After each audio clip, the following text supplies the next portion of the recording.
Thanks very much, Keith. Now, we've got 45 minutes, and to kick things off, I'm going to go, as I see it, from right to left down the panel to ask, first of all, Terry to give a few thoughts, and then on down the panel before we open it up to any thoughts, questions, challenges from the floor. But Terry, first of all, one or two reflections from you. Yes, thank you. We're talking now about cities, and Keith, it was fascinating. You highlighted the point that we all know now, which is we're rapidly urbanising, 50% now, increasing. I think the figure that goes with that in our decarbonising challenge is that cities with 50% of the population, about 3/4 of the world's economy and 3/4 of the world's carbon comes from cities, and therefore that is increasing. You can actually see the challenge that we've got ahead, and the conundrum I've got is there isn't a working model of a city. There isn't a workshop manual. You can't sort of take one off the shelf. How do you run a city? Actually, there are huge variation across the world how cities are run, from the city-states of Singapore right the way through to American cities and London. And you see the pride now that London's got in deciding to and getting on with it and delivering the Olympics with the power that there is in a city.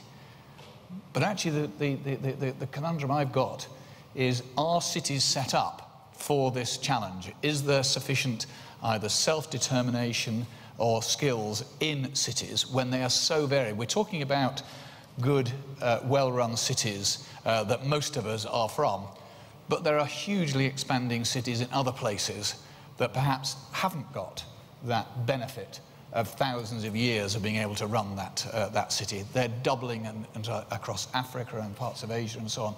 What is the model of cities that we, in the professions that know all about infrastructure and that can underpin that, what are the things that we have to do to get cities right going forward?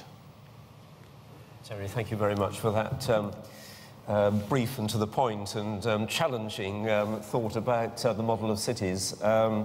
But on the way through, well, we're all mentioning the Olympics this morning. John, you may or may not at this point want to talk about the Olympics, but over to you. Well, I think just picking up that point, one of the interesting things about the Olympics are some of the observations which I've been getting from other people around the world. Yesterday, for example, talking to a Chilean minister.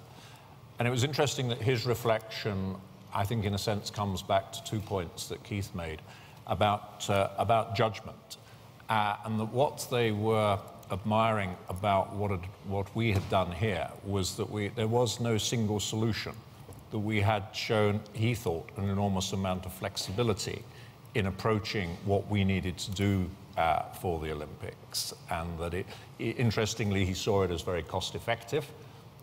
What had been done here, and it was, what was encouraging was really, I think, much of what the point Keith was making, that British industry, British engineers, together with, and of course a lot of this, we have to remember, does go with the political process, that the ODA did not make these decisions in isolation. These were decisions always which were made at the Olympic board level, where we would present options and alternatives.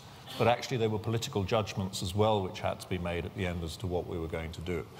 And I think what we have to take from this going forward is that we don't go out and preach, that we don't go out and say, this is how we did it, therefore this is going to be right for you. What we've got to demonstrate is that we can sit down with our potential clients around the world and say, right, let's understand the challenges that you face, which will be different to the challenges that we face in the UK, and then come up with the judgments and the right solutions for them. Because I'm absolutely convinced that if we go out in a sort of empire-building way, which says, this is fantastic success in London, now we're going to give it to you and you're going to do it in this way, that will bounce right back at us.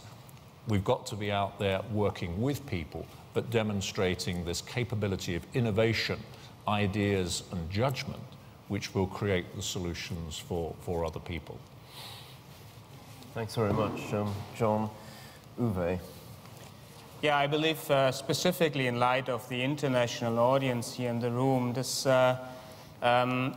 aspect of judgment, listening careful, what should be the vision of similar challenges around the globe, I think that resonates well with me as well. Let me connect that with probably three aspects which I think are very important as a lesson learned, specifically out of the Olympic experience. It's judgment in innovation, it's judgment in collaboration, and it's judgment in relation to a truly holistic approach to a challenge like turning a socio-economic hotspot like Stratford into something that is really stunning also after the Olympics, and having a place where people like to live and work. And that, if you think about it, is a challenge that the world is facing in many, many urban centers around the globe. As Atkins, we are asked to help in a similar way in Baku and Azerbaijan at the moment in translating the experience, and exactly like Sir John said, listening carefully what can be the right solution with regard to the governance of the city, with regard to their vision, what the city is going to become in the future, from what is called a black city now, heavily polluted with regard to old oil and gas industry on the site, 260 hectare, to what it can be tomorrow. And colleagues of ours, be it Arup, be it WSP, be it Haider, all are challenged with the same kind of opportunities in a way on a worldwide basis in carrying what we have learned today here with the Olympics, in making a difference and shaping communities in the future. I think another aspect of that is the passion with which this judgment is applied. Let's not forget it's a young generation of engineers that has helped to make that miracle happen with the Olympics. And I can talk about my own company. I'm sure it's the same with regard to my colleagues at Balfour or Langruk. This is the generation that is passionate about making a difference, about the environment where we live and work in. And I always make this comparison. We think that those folks, the young folks, are passionate about new consumer electronics devices. But what's an iPad against the Olympic Stadium? What the difference you can make as a young engineer in shaping that environment? And I think that's something we can build on. In that regard, it's not kind of the end of the process with the Olympic. It's a launch pad for us to take this experience in a sensible way and sell it in listening to our clients internationally. Uwe, thanks very much again. Well, a big challenge as to how we build on the Olympics for the future and the whole legacy, which of course is very much in our thinking. Paul, from a slightly different perspective. Yes, it's a great privilege as a lapsed lawyer to sit here in this very distinguished company of engineers, but that's been a bit the story of my life in the resources businesses, operating in many countries around the world. And I guess the one thing that I take from that experience is just how important infrastructure is as a driver of growth and competitiveness, and how encouraging it is to see, you know, our government in the UK embracing this idea fully.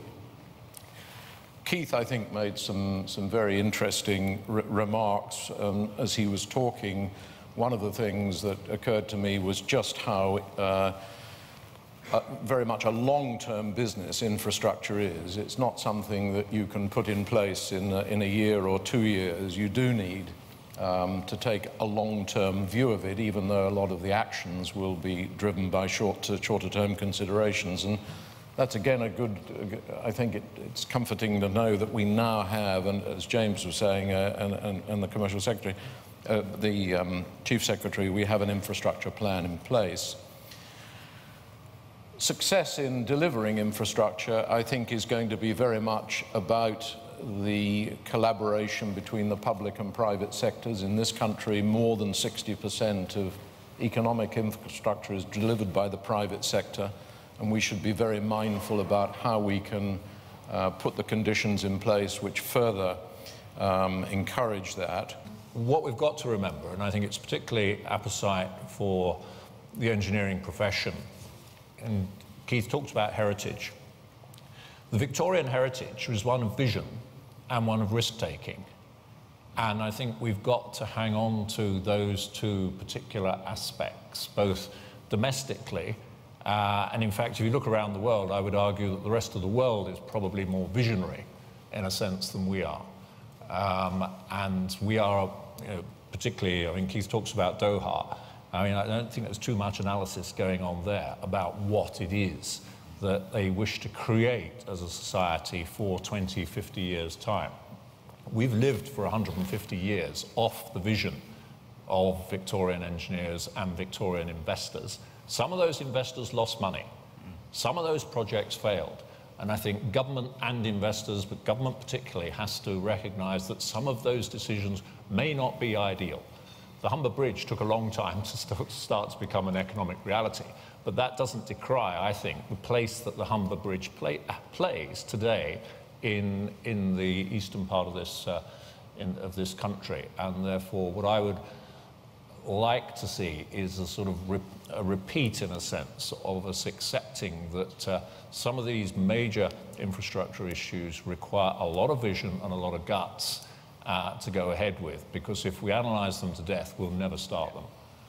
Well, that's certainly true. The Treasury models repeatedly said that the M25, London's orbital motorway, wasn't economic under any of the analysis that was used at the time, and we repeatedly, I mean, I wasn't way before my time and Danny's time, I mean, you know, decades ago, the Treasury models said, no, no, no, the Treasury resisted and resisted, and ever since the M25 was built, we've just been trying to find ways of widening and widening it, and we couldn't possibly do without it. So I do still fear that there is too much in the modelling. I'm at heart, John, with you, that there is, you know, can we rely on the models to capture the upside benefits? So we've got the engineer as kind of politician or interpreter of politics. We've got the engineer as entrepreneur. Does anybody else want to kind of chip back in, or should we open it up? Paul, well, sorry, Uwe, do you want to go and then Probably Paul? just one remark, just to state the obvious. I mean, your question was relating to what are the requirements, what do we expect from young engineers today? What's the change we see in these requirements? And clearly, very obvious is the fact that we expect from them to be much more international in their willingness to go with us abroad and apply their knowledge in emerging economies, in helping to apply what they've learned elsewhere. And the second element to it, as Keith pointed out, we are dealing with a lot of stakeholders in our business today. So we have to be sensitive to the requirements on the ground, and we have to have a multicultural approach to it. In all of our projects, we have a multitude, a large variety of contributors from a vast ethnic background, and actually that's very important for us as UK engineering companies to fit in and to make sure that we are listening carefully to what the clients actually want from us. So this kind of multitude of additional qualifications that we expect, mobility, and the ability to deal with these multi-stakeholder issues that we are faced with, these are additional requirements that we expect, and clearly that has to be reflected in the curriculum sooner or later as well. No, I think that's a very good point, and we kind of illustrated on the platform, because here are you, as somebody who's not British, leading a traditional British engineering firm. We have in Arup a firm that was started by people coming from Scandinavia, an engineer coming from Scandinavia, and is now very much a London, global, but London-based firm. We, as has already been said, we have some going into American hands, and we welcome all of this diversity. So I think that's a key point about what the profession here is doing. Paul? Just briefly, it's a similar comment, but goes to your question about how, you know, the challenge for our engineering community is evolving. And I think the answer to that really sits in the concept of sustainability, that as we take our skills and our projects kind of around the world and encourage people to come and participate here, it's pretty important that our engineers and other technical specialists really grasp the socio-economic context of what they're doing and why they're doing it. Because this, I think, is what will make their own business sustainable, as they are respected for recognizing what either a local community or a nation state aspires to in terms of its own economic development. So I think there will be and is an increasing requirement for our engineers and other technical specialists to think even more broadly about what they do. But James, you were just talking about Uwe and where's he from? Arup with its background. Maybe it is that construction is one of the later economic sector which goes global. You know, if we actually look at information, high technology, banking, you know, they have been global. I certainly was told sort of about 10 years ago when I was thinking, how do we take a more holistic and global perspective in my business? Oh no, construction is a very local business. You know, and actually what we're seeing more and more is that the issues that are coming across in construction are becoming more and more. Today we've got people from Argentina, from Brazil, from China, from all across. And yes, they're coming here because, you know, we're having a party here in London, but actually I'm hearing from them that they are investing and looking at their business opportunities, you know, not just across the Americas, not just across Europe and Asia, and it is becoming more and more global. And Britain has, or the UK, has always been a very global economy itself. If you think about it, the stuff that we are benefiting from was built 150 years ago. The infrastructure that underpins with the Industrial Revolution that, Keith, that you were talking about. And maybe now we're taking our infrastructure too much for granted. I'm sure when it was being built 150 years ago, nobody did a 150-year lifetime analysis of what it would work like. But now, and so how long what was the design life they did it for then? Actually, I think now is the time that across the world we're having to see, you know, greenfield, but just look at Stratford. Just look at that round there. That is reusing, recycling infrastructure in a very imaginative way. So my point was maybe construction is the area that globalizing it with its technologies and its expertise is now coming along rapidly. Well, that I think, thanks Terry, that's probably a good time to open it up to the floor, not least because we've got some very large contracting construction companies who might want to kind of respond to that challenge, or people who might want to take the conversation off in any other direction. But is there anybody who would like to there's a hand up over there. Do you, just before you speak for the first time, could you please, and everybody who speaks, just give your name and what company you're from? Hi, I'm Sheila Sri Prakash. I'm from India. I'm a practicing architect. I run my own firm in Chennai. I'm also part of the World Economic Forum's Design Innovation Council. And I'd like to share with you what we are trying to do at the council.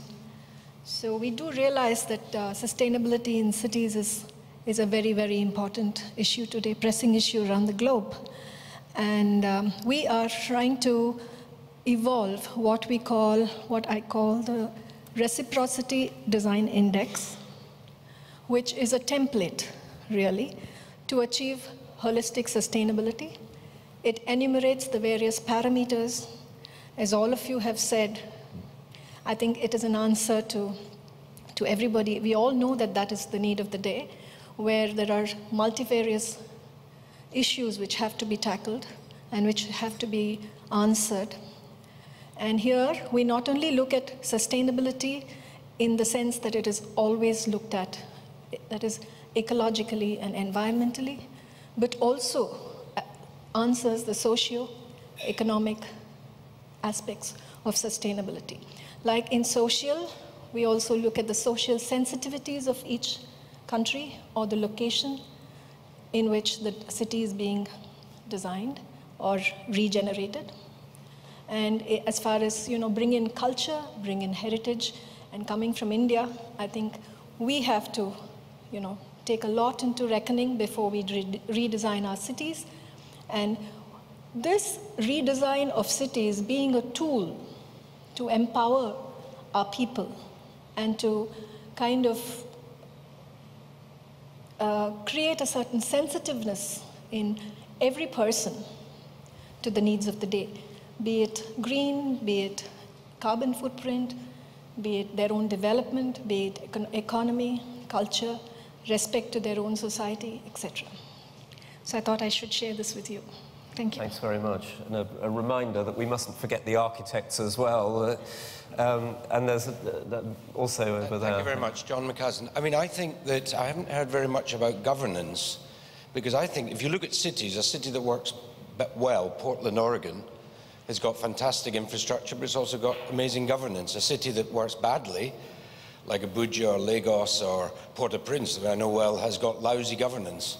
And I mean, in the broadest sense, I think you can pull almost everything into governance. I'd just like the panel to talk a little bit about, I mean, can you have qualitative infrastructure when there is poor governance? I can.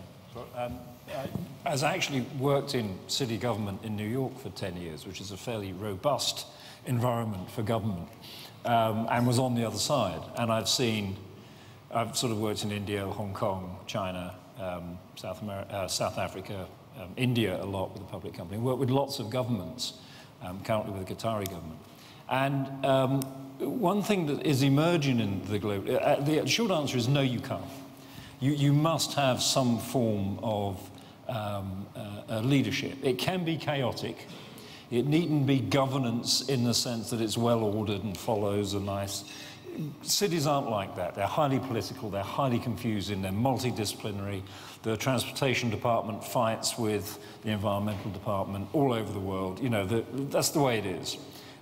So for an engineering mind, that's offensive and it's not orderly. That's life. It's great, it's robust, and then you get a political overlay.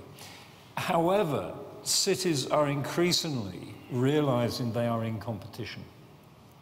And sometimes it's a real economic competition, where they think they have to capture the firm for their city versus the other city. Certainly regional competition in America, you know, I worked in New York City Economic Development, it was about beating New Jersey.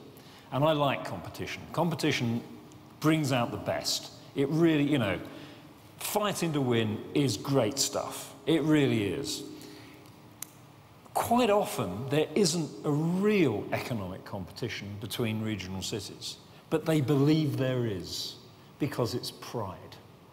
I want a better city than the other guy. And as soon as you get that, you start to get governance with a small g, because you have aspirations. And I think actually what you really need is aspirations, which usually get some chaotic form of small g governance behind it. And you see that in a bunch of cities. You see it in Mumbai, you see it in Delhi, you see it Dubai, Abu Dhabi, emerging governance. Usually from first of all, the idea of a vision. I'm with John, actually. You can overanalyze. In the end, the only thing that matters is doing something.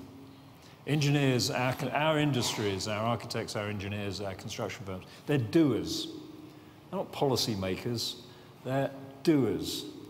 And in the end, if you don't do, it's not worth getting out of bed. And doing is what ends up with railway stations that you celebrate, with trains that work, with sewers that work, with clean air, with clean water.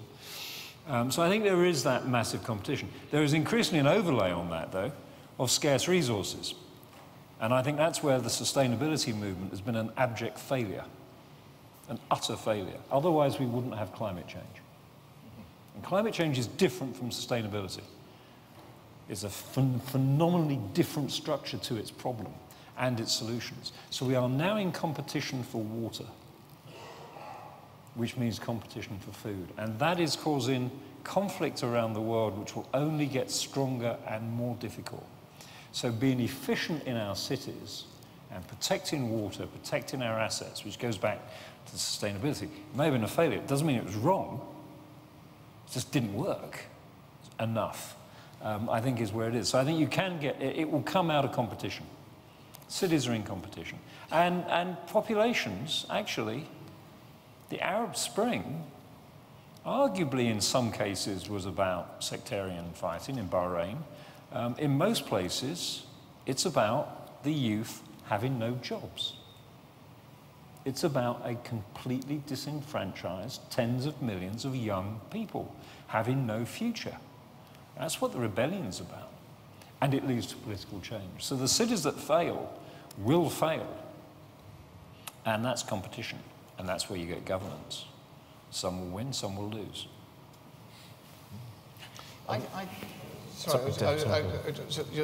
Just take that on a bit, because actually what we're talking about here is as Keith was saying, how do we get things done? And therefore, maybe somebody should be saying here, well, can we just concentrate on what is the infrastructure that cities need and so on? But actually what we find more and more is that what gets in the way, and we get involved in things like that.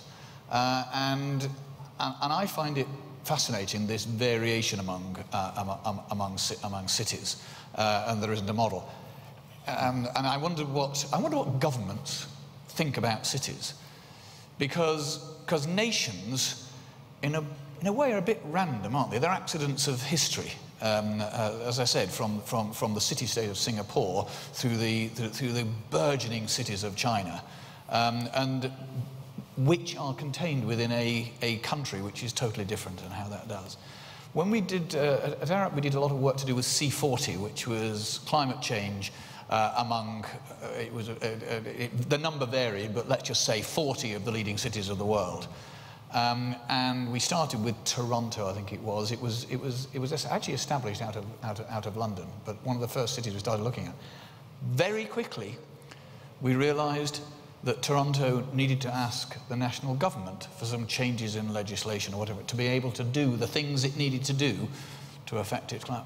And it wasn't really on the government's agenda, whatever that was. And so I just wondered what governments think of cities, that relationship between the two of them, the governance. The reason why it's important for us is that's the way to get things done. I know Paul wants to come in, but I might, if Danny wants to come in a minute on this question of governance, because I mean in the UK we have all sorts of challenges of how we incentivise more competition and encourage people at different levels of regional and city government and with the private sector to come in and bid for infrastructure and so on. So I might ask Danny in a moment to see whether he's got any thoughts on this, but Paul, you wanted to... Just a very brief comment. I mean, clearly there is a role for governments in setting the broader economic policies which facilitate and enable infrastructure to be developed. But the complement is, of course, strongly focused local economic activity, which may be city or regionally driven, where champions actually make things happen, to Keith's point. I mean, there are some areas, for example, in energy, where the issues are so broad, you have to have a national position. But when you're talking about the essential components of hard infrastructure, I think it's absolutely vital that these things are locally championed, and it's probable that the local choices will be the best choices. Danny, do you want to say something about that? Two microphones, thank you. I mean, I totally agree with that point about local leadership being very, very important. It's one of the things we've been trying to do as a government over the last 2 years, is give more responsibility and create better governance in our cities around the UK. So whether it's directly elected mayors, whether it's the city deals we've recently entered into to give additional economic powers to cities, the new funding arrangements that we put in place in Manchester that is allowing that city to invest in its own infrastructure in its own way and gain the returns back through local business taxation. Those are all about incentivising better leaderships in cities around the country. We have great leadership here in London, but trying to replicate that across the rest of the UK, and also to build connections between cities, I think is also enormously important. I mean, John made the point about vision earlier. I think our high-speed rail vision for this country is a classic example of what he is talking about, which is about a project which, by linking up cities better, can transform the economic geography of the United Kingdom. And that's not about, as James says, applying the Treasury cost-benefit analysis model and saying, well, we can't do this because it only repays after 150 years. It's about saying there is a vision behind this which we think can make a difference to our country.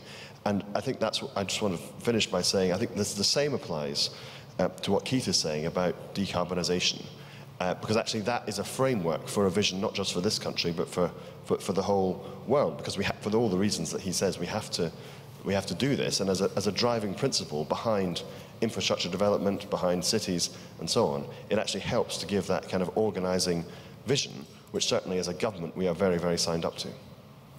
May I comment on that? Yeah, of course. One more thought, I think. At the end of the day, we are entrepreneurs, which means that we adapt to environments that we are confronted with.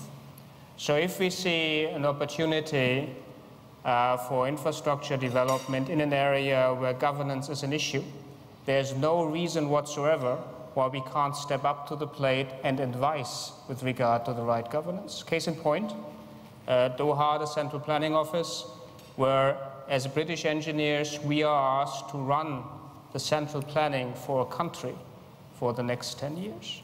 So in helping to actually connect the dots and make sure that all interfaces are reasonably considered with regard to an enormous amount of infrastructure work that is going to happen in the country. That is all what we can do from an engineering expertise with the judgment we have developed, as Keith pointed it out. So I think I would regard it rather as an opportunity as opposed to something that prevents us from embarking on those challenges. And just before I invite more contributions from the floor, I mean, it's worth saying we can get, because we're in London and we're very much focused on the Olympics, we can get obsessed about sort of discussions around London, but Danny mentions Manchester, and you know, we all watch, everybody around the world now watches Manchester City playing in their stadium. Well, where does that stadium originate? It originated as the Commonwealth Games stadium 6 years ago, and for those people who don't know Manchester, I mean, I think it didn't all come from the Commonwealth Games, but an awful lot of the regeneration of Manchester's transport network, the generation of the old docks area around Salford Quays, where the BBC's main operational base now is, and lots of others besides, means that for me, Manchester is another great British example of how engineering solutions actually coming together, a lot of it around a major games, is another case of a city that seems to me, anyway, to be pulling it all together in an extraordinary way. But does anybody want to take the conversation off in some other direction? James Stewart. Good morning, James Stewart from KPMG. I just want to expand this theme of governance. It seems to me that in the world that we live in, who the infrastructure promoter of the future is a slightly confusing issue. So in the past, as Paul said, the regulated utilities control 60% of the country's infrastructure, and they got on with life on their own. These days, government's having to intervene far more in those areas. We have the emergence of cities, whether it's London or Manchester. We have the emergence of private sector developers. And I'm just interested in the panel's view on whose responsibility is it to really get on with these infrastructure projects in the UK. And perhaps you could take airport capacity in the southeast as a good example of who actually should be in the lead. Is it government? Is it the Mayor of London? Is it the regulated, or is it the owners of the airports? That's right. Who wants to? Just having done £3 billion worth of PFI deals, having been involved in one that failed, cost the company 100 million, having done them on the other side in New York. One thing, several characteristics. I think there is a massive role for the private sector in infrastructure. There is a massive role for government in infrastructure. And the government's role is to govern. And it's to have the idea that you can set economic, social, and environmental policy for 30 years and outsource it, to me, is an anathema. It cannot happen. The world will be different in 30 years. Your priorities for how you use infrastructure, whether you allow buses or cars or for a vehicle we haven't yet seen, will radically change over a period of 30 years. So the idea you can sell all risks to the private sector has manifestly failed. But the art form is holding on to the bits that is for government and giving to the private sector the things they're capable of doing. And the key issue for airports is not that anyone, I believe, as someone now outside of this, is going to invest for a 15-year planning process and an immense amount of money without knowing for certainty what the government policy on future air travel is. It ain't going to happen. The risk transfer is just never going to crystallize in an intelligent fashion. However, government can take a view nationally, we should have one hub. Or we don't want one hub. There's many answers, just decide one. And having decided, leave it alone. And the private sector will then perform. If you mess around, the private sector won't perform.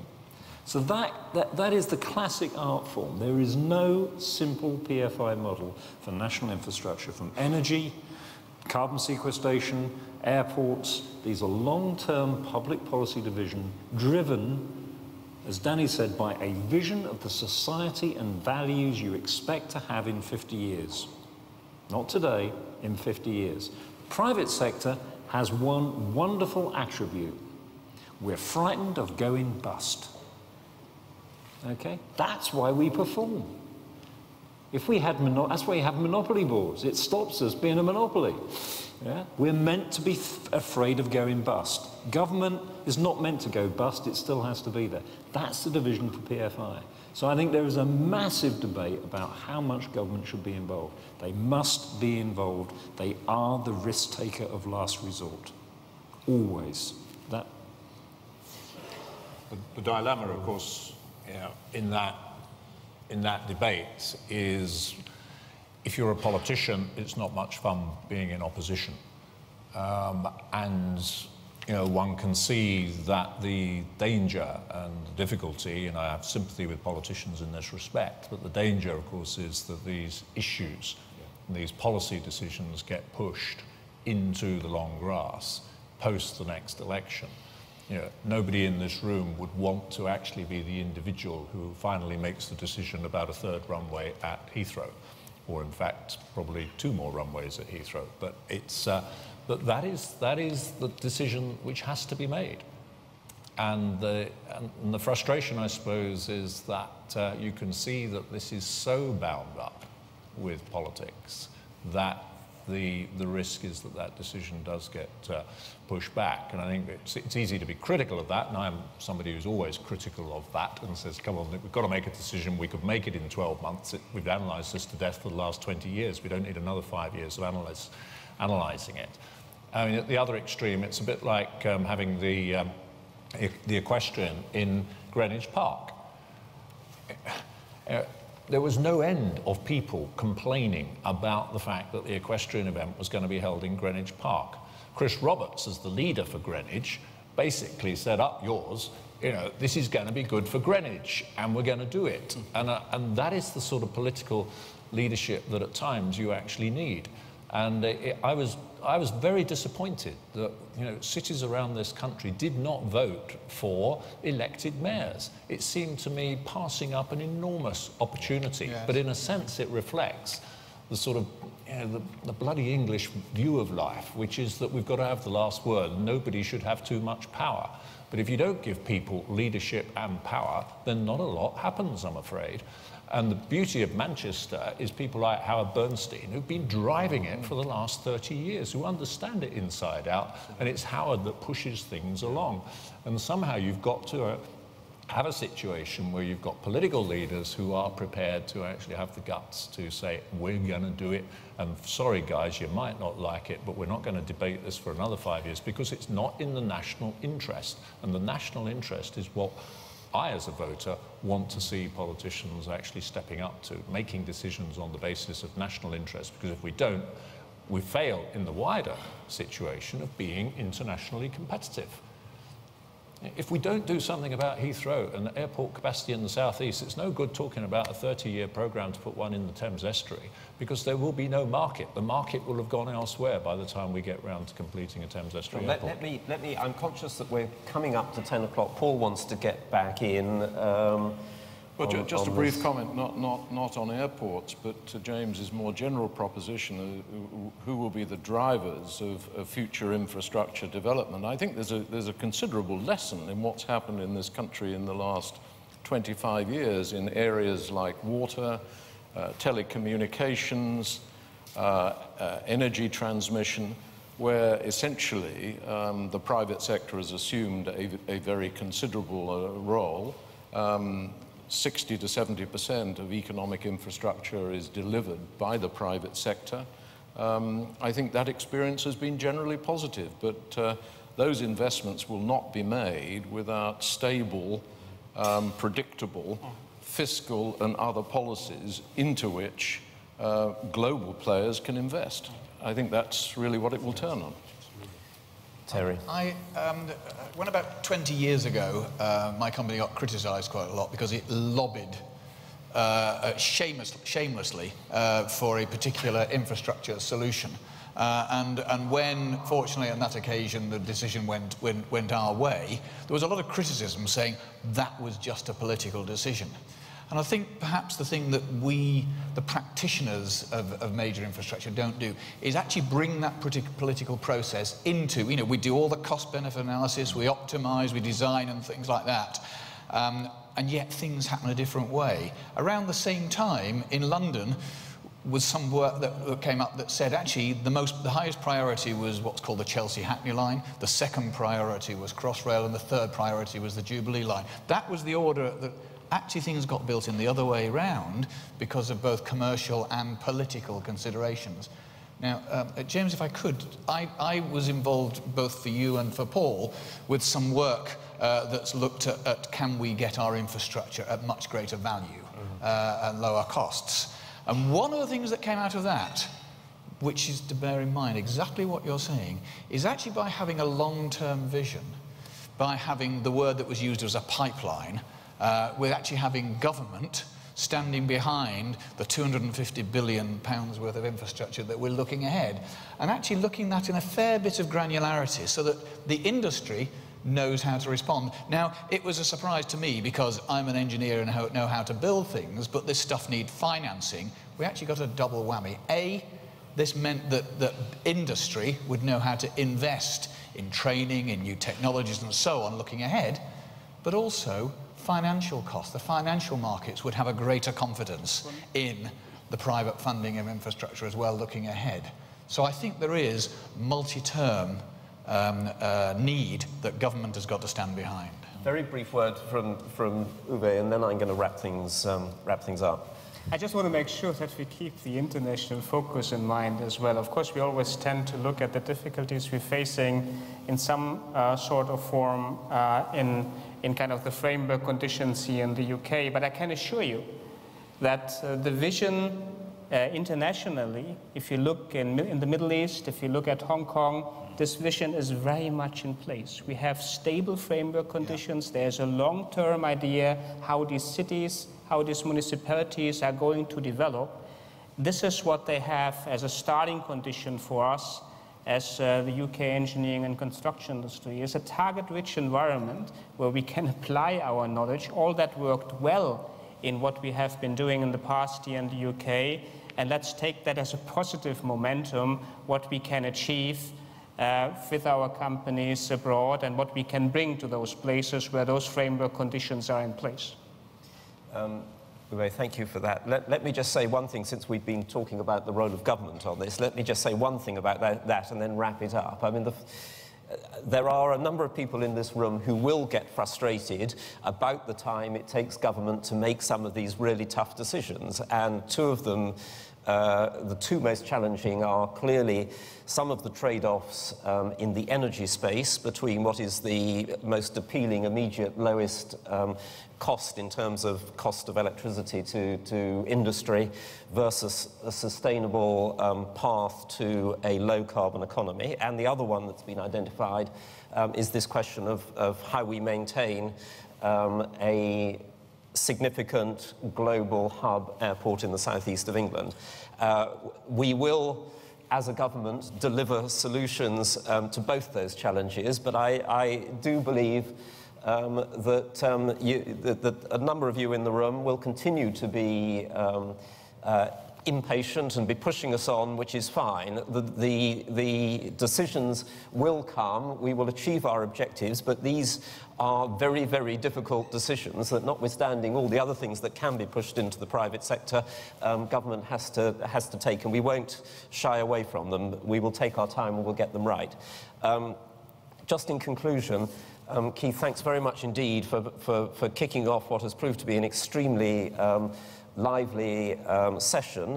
What do I take away from this? Well, I was having a conversation a couple of months ago with one of the most senior academic engineers globally, who was trying to tell me, this was a conversation about what my daughter should do, that there was really nothing left of interest in sort of traditional engineering to do. He'd been part of teams that had solved all the equations that keep the bridges standing, 30 years ago or something, and actually all the engineers should really be heading off into bioengineering and applying engineering disciplines to understanding how the body works. I think this panel this morning has demonstrated that whilst there might be great things to be done by engineers in bioengineering, the engineering profession is thinking very much about these fascinating challenges about how we take the pure engineering solutions into a world which is sustainable, and whether it's through linkages to politics or entrepreneurship and governance. We have a profession that is really going to help the world deliver the solutions. So I'm enormously grateful for you all kicking off this morning. Thanks very much indeed.